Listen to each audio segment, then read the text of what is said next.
Ya, kembali lagi di konten coaching makanan dan kali ini gue pengen ngebahas soal boba. Karena permasalahan di masyarakat kita adalah banyak banget orang yang kalau minum boba itu airnya udah habis tapi bobanya masih sisa banyak. Atau bobanya udah habis duluan tapi airnya masih banyak banget. Itulah kenapa gue ke-trigger buat bikin konten ini karena beberapa kali waktu gue pesan boba itu kejadian di gue dan itu rasanya dilema gitu loh. Gue bingung kalau misalnya gue buang bobanya masih ada, kalau misalnya gue tetap terusin sedotnya susah banget kan, bunyi-bunyi sedup-sedup gitu nggak enak gitu loh didengar orang-orang sekitar ketika kita mencoba ngeker boba dari sedotan tuh kayak nggak enak banget. Jadi itulah yang bikin gue pengen bikin konten ini soal boba. Ini minuman yang udah cukup hits dari tahun berapa, mungkin sekitar tahun 2011an ketika hop ada, terus sekarang berkembang ke Cha Time, Street Boba, segala macem. Sing Futang waktu itu paling rame, gue nggak ngerti lagi kenapa Sing Futang bisa antri sepanjang itu dulu. Dan untuk studi kasus hari ini, gue pakai Street Boba. Ini gue beli yang mini, ini ukuran buat minum bareng ponakan ya. Jadi kalau lagi ngumpul sama ponakan, lu bisa pesen yang mini biar kalau nggak habis tuh nggak terlalu nyesek lah. Karena gue yakin banget nih, kenapa Street Boba bikin yang versi mini, karena banyak banget om-om atau tante yang beliin keponakannya Street Boba yang reguler, itu pasti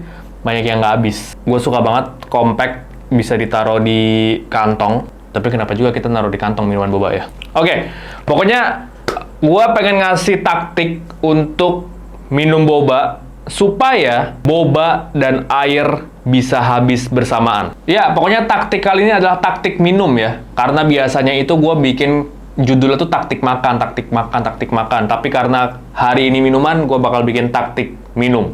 Agar kita bisa mengurangi orang-orang yang kesel ketika bobanya masih nyisa, sementara airnya udah habis. Atau sebaliknya, bobanya udah habis, airnya masih nyisa. Kita mau mengurangi permasalahan itu supaya kita bisa menciptakan ekosistem dalam perbobaan ini menjadi lebih baik lagi ke depannya. Oke, gue udah ada, ini gue beli yang milk banana milk. Ini harganya 17.000. Ini gue udah punya sedotan bobanya. Sama seperti video-video sebelumnya, gue selalu bilang, ketika lu makan, dan ini minum ya, case-nya ya. Ketika lu minum, lu harus tahu kapan lu attack, kapan lu defense. Kalau misalnya di video sebelumnya gue mengkategorikan attack dan defense itu berdasarkan nasi dan lauk, kali ini gue akan berdasarkan airnya doang, bobanya doang, atau bersamaan.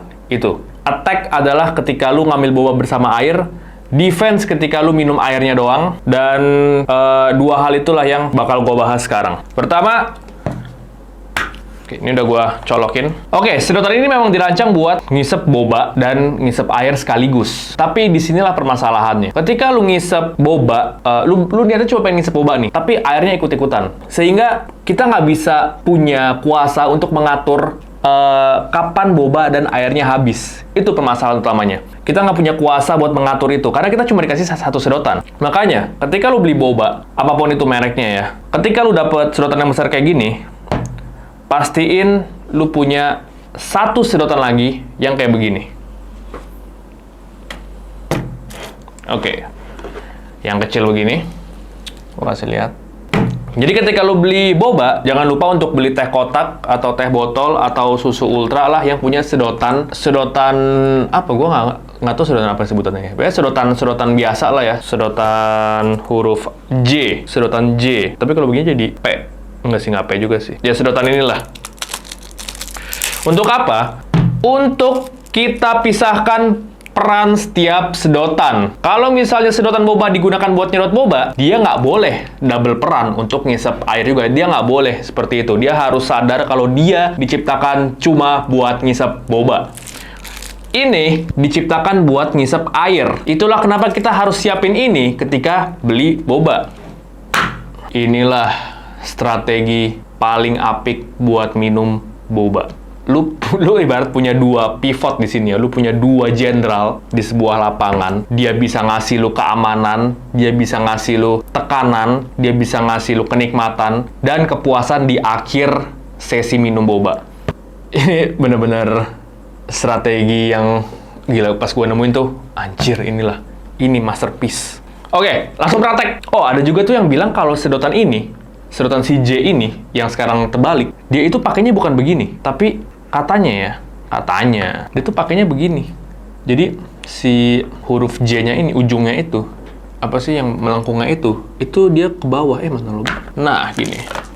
Katanya tuh begini. Tapi yang tajamnya ada di atas ya. Ntar bibirnya kecolok. Enak juga. Udah, kita balikin lagi aja deh. Itu cuma rumor sih. Itu rumor-rumor yang gue lihat di internet yang beredar. Katakanlah sekarang gue pengen defense. Gue cuma pengen minum airnya doang. Gue pakai sedotan yang kecil.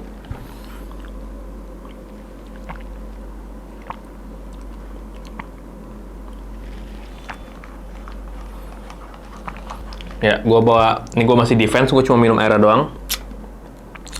Fine, gue dapat kenikmatan airnya. Gue mau attack, gue pakai sedotan boba. Gue mengupayakan, mengatur tarikan nafas supaya airnya nggak terlalu banyak ketika kesedot. Jadi harus latihan pernapasan juga, biar airnya itu nggak terlalu banyak ngikut.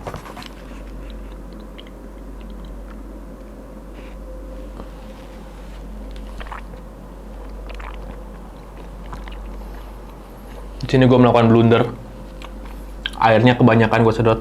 Berarti lu juga harus tahu positioning dari ujung sedotan boba itu ada di mana. Kalau bisa lu pojokin dulu, lu bawa ke sisi cup, baru lu sedot supaya airnya itu nggak banyak yang ngikut. Ya, ini lu juga harus tahu positioning ya. Oke, gue coba sekali lagi. Gue pengen attack.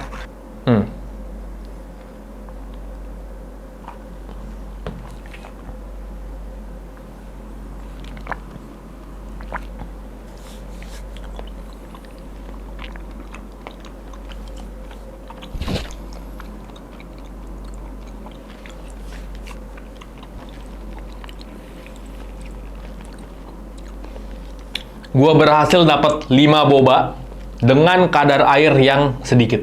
Artinya apa? Artinya gue bisa menyesuaikan kapan gue mau habisin bobanya, kapan gue mau habisin airnya, sehingga ketika habis itu bareng.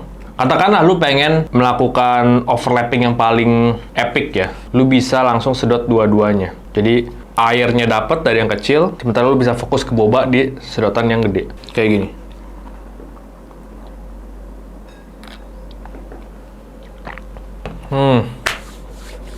Nggak bisa, blunder. Daya tarik napas gue itu nggak bisa kekontrol dengan baik kalau gue pakai 2 sedotan. Nggak bisa, itu cara yang salah ya. Sorry, jadi itu bisa di skip aja. Oke, jadi kalau misalnya lu pengen dapetin air dan boba yang maksimal, lu bisa bergantian pakai sedotannya. Lu misalnya pengen airnya dulu, atau lu pengen bobanya dulu. Lu tentuin dulu aja. Misal gue mau airnya dulu nih.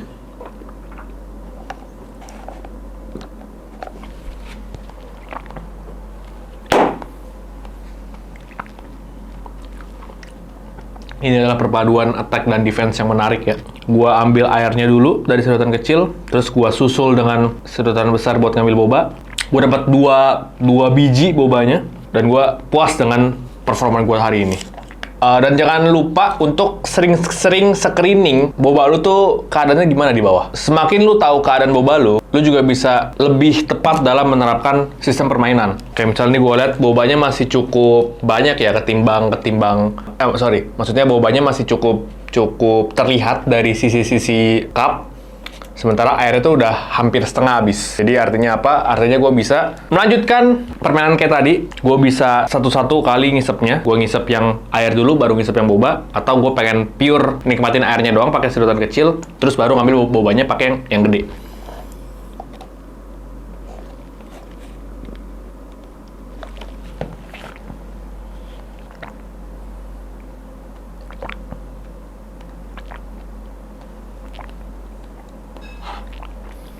Gue dapat 3 pieces boba dengan kadar air yang cukup banyak.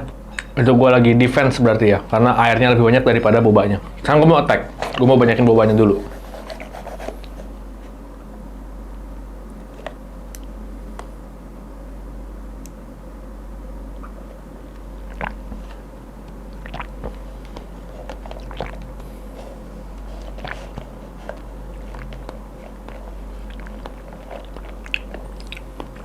Oke, tadi gua rada gagal. Niat gua adalah dapetin sebanyak-banyaknya boba. Gua malah dapet sebanyak-banyaknya air.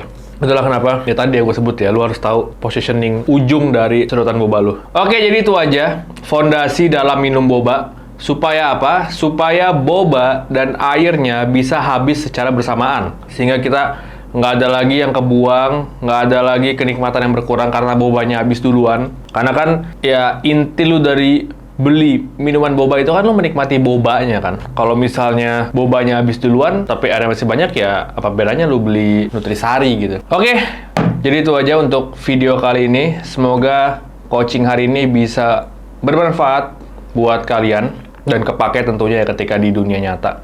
Terima kasih yang udah nonton. Kita ketemu lagi di coaching-coaching berikutnya.